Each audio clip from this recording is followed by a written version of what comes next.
అది కాదు పైన చెట్టు దగ్గర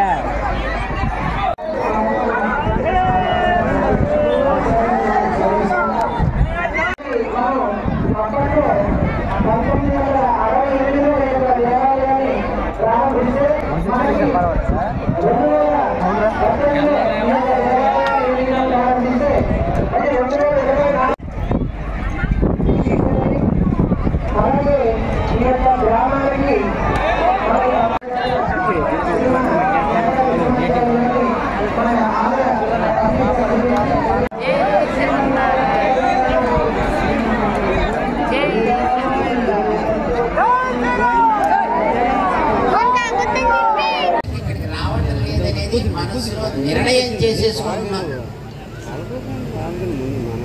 కానీ రంగనాథుడికి అది నచ్చలేదు, మీ రంగనాథుడికి అది నచ్చలేదు.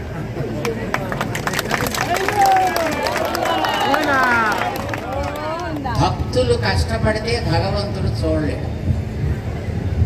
ఇందాక మీ రంగనాథన్ గారు చెప్పినట్టుగా మనస్సులన్నీ చిన్నపుచ్చుకొని డ్యూటీస్లోకి వెళ్ళినా ఏం చేయాలో ఎలా చేయాలో తోచక తిరుగుతుండే మిమ్మల్ని అందరినీ చూసిన రంగనాథుడికి వెళ్ళింది. ఆయనకి మనస్సులో ఏం కలిగిందో మాకు తెలియదు.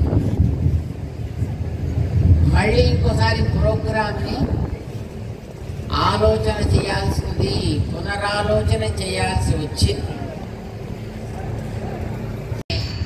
ఒక సంకల్పంతో మేము వచ్చాం ఇక్కడికి. ఇక్కడ ఉండేటటువంటి స్వామిని చూసాం. మీ అందరి యొక్క ఉత్సాహాన్ని కూడా ఆ సందర్భంగా చూడడం జరిగింది.